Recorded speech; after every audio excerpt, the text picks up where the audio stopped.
Bob here. Thought I would make a little video for you guys this week about some things that have been on my mind. First and foremost, Record Store Day drops. We're obviously getting very close to the August drop. There's going to be one in August, one in September, one in October. The August one is coming up, and I do want to discuss some of the things that I'm interested in for the Record Store Day. Also going to hit some now playing stuff that I've been spinning lately and enjoying a lot, including one very special audiophile record that probably many of you have. And we're going to talk about some recent comments left in the comment section. So, let's get started. Bam, Record Store Day 2020, August drop. That's right. There's several titles that have caught my eye, including a Dr. John, limited at 1,300. Remedies is the record. There's a Hawkwind. I think it's Cork, Strangeness, and Charm. It's on blue vinyl, 1,500. There's a Motorhead Ace of Spades, 12-inch. I think it's limited to 4,000. I think a lot of people are going to want that. If I get it, I get it. If I don't, it's okay. I've got first pressing of the record, so I'm good. There's a Charlie Parker, Jazz at Midnight, on Blue Note, on blue vinyl. Yeah, I'm probably getting that. If I can.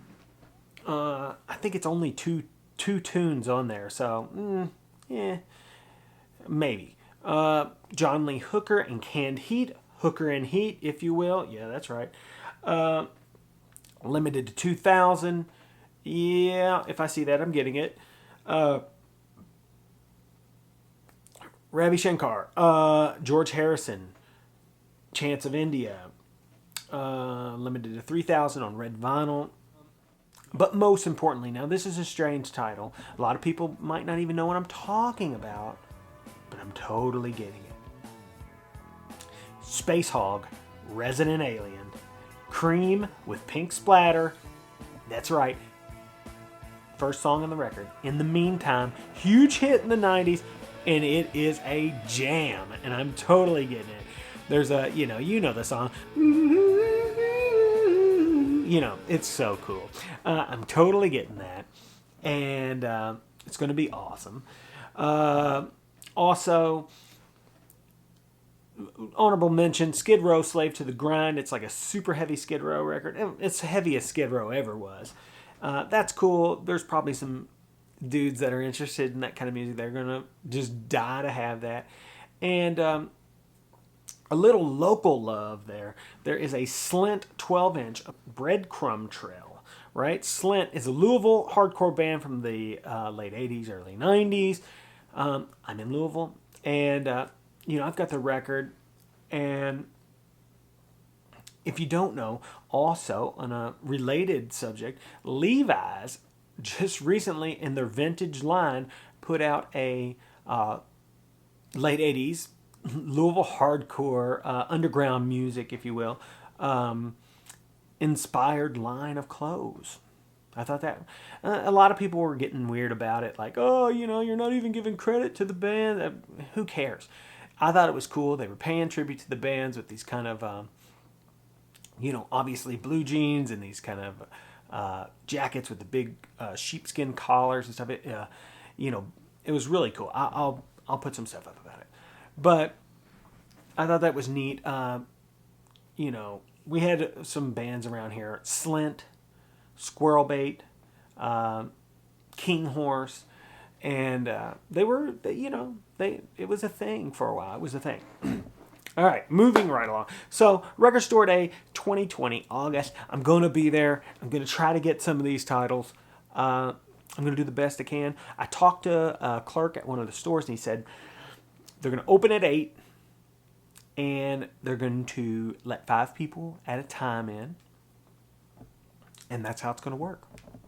5 people at a time are going to come in, get their record, and split. So, that's what's going to happen. Let's segue out of this. Moving into the what I've been spinning lately. Bam! Dr. John Babylon. You might remember that I got this Record Store Day, Black Friday. This is the reason why, people are in and out of Record Store Day, right? But this is the reason why I stay in. Look at this. Look at the cover. Look at this. And look at this. I mean, this is the total package, baby. I mean, this thing is dope. Okay? I mean, it is dope. And it sounds fantastic. It's just really cool. You pop this out, you put it on the table, you turn it on, and you start to feel good. Dr. John is doing his thing, and you're looking at this cover, and you're thinking, man, look at that thing. It looks awesome. Vinyl's over there spinning, looking all psychedelic and shit. I mean, it's badass, right? Next, Sonny Rollins, right? 90. Turning 90. 90 this year. Baby, been listening to this. Sonny Rollins, Way Out West. That's right. It's on that Contemporary label.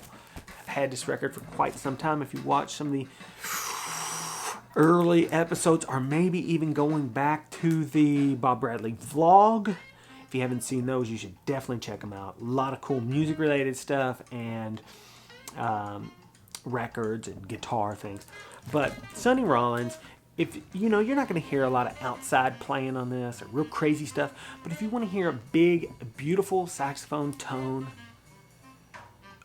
killer bass and drums, the sonics on this record are off the charts. It sounds incredible.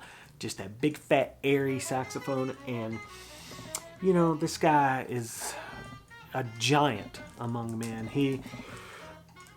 I can't say enough about Sonny Rollins. Probably my favorite saxophonist. Maybe Wayne Shorter.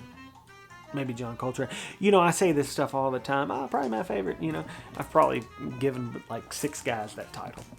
Sonny Rollins, Way Out West. Yeah, been listening to that hardcore. Sounds fantastic, by the way. Sounds amazing, right?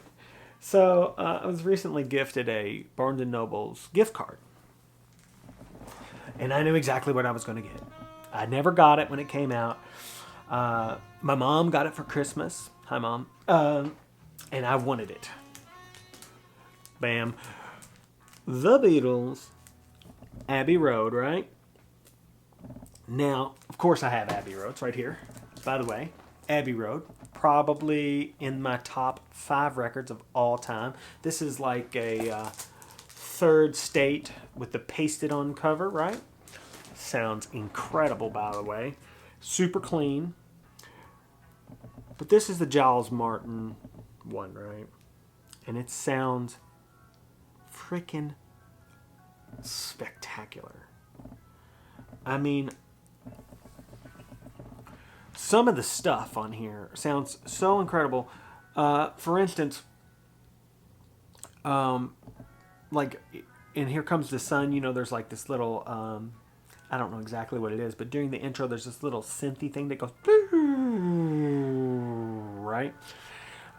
Man, some of that stuff is just so deep and just lush on this thing. The harpsichord at the beginning of what is that track? You Never Give Me Your Money. Is that what it's at? It might be at the beginning of that song. But I mean, all those kind of outside like sounds of crickets and birds and stuff on here. All that stuff is really clear and sounds amazing. This has a lot of power, a lot of drive.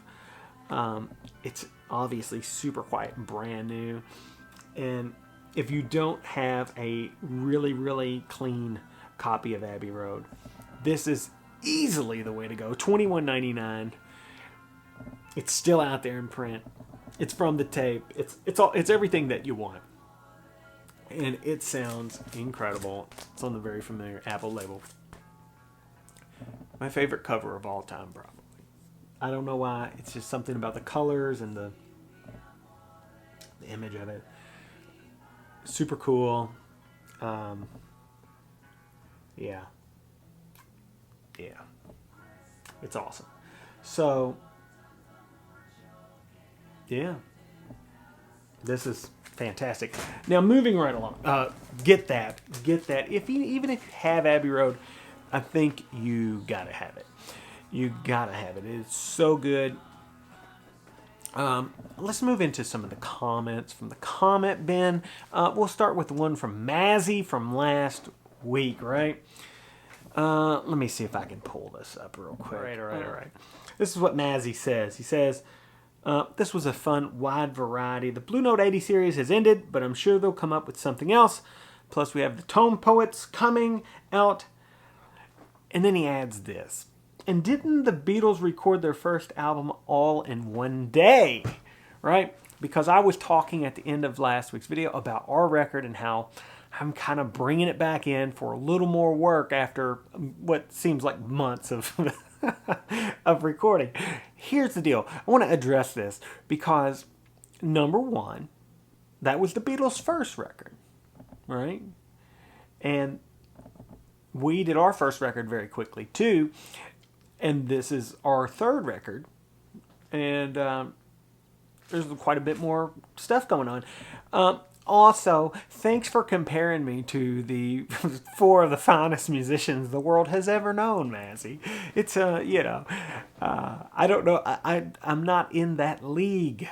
This is what I would tell you. We're doing our best over here. Okay. Anyway, next. Boom. A few weeks back, I showed an Aerosmith record. And, sometimes I put little objects in front of the records when I'm doing my kind of close-up shots on them. And in that video, I put a pack of Camels with a Zippo lighter in front of the Aerosmith record, right? And that triggered several comments about, is this a Camel cigarette commercial or whatever? And I wanted to address this. Bam, the Camels, right? Here's the deal. This is not a pack of cigarettes. This is an amplifier. See that? These are jacks. And this is a speaker. That's right. This is a very tiny amplifier called a Little Smoky. These were out in the 90s. And, guys like Keith Richards bought like a pad load of these and was handing them out to all of his friends and stuff. And they were a very cool little item to have. See, I come from the 20th century where everyone smoked. And this was such a cool thing. I'll plug it in, let you guys hear what it sounds like right now. All right, guys. Here's the Little Smoky here. As you can see, plugged in. And it's a dirty little critter. But it kind of sounds like this. And you can actually, it has an out as well. You can plug it into a larger cabinet. It sounds a bit better, but if I'm just showing you guys what it sounds like, just plugged right into it. So this is what it sounds like.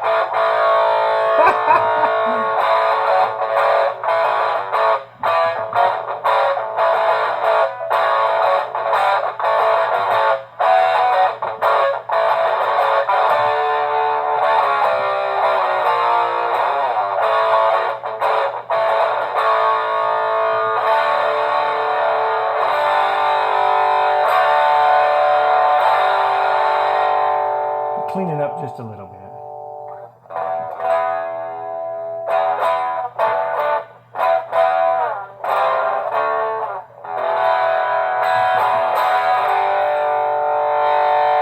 So there it is, the Little Smoky amp. That's right, Little Smoky.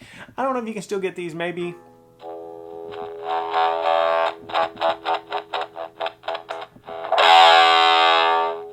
You might still be able to get these, I'm not sure.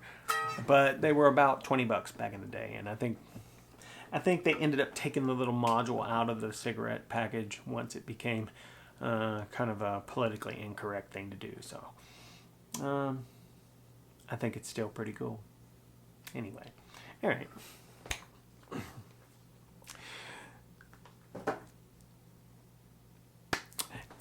Anyway, all right, next question in the comments.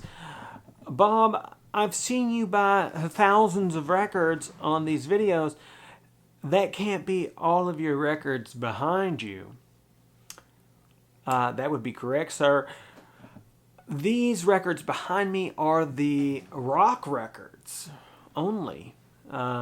Jazz records and other music types are kept in another place known as the record chasm. I would try to address more of the comments in these videos in the future.